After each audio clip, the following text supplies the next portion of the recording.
the electrics have been done, everything's in position. Pipework's ready to go for the sink. This is where the kitchen is going to be fitted, and that's the next stage in this video, installing the kitchen for this area. So on that note, we're going to get cracked on to installing the kitchen and building the unit up.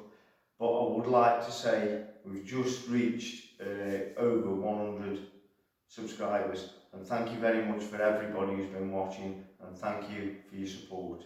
Thank you.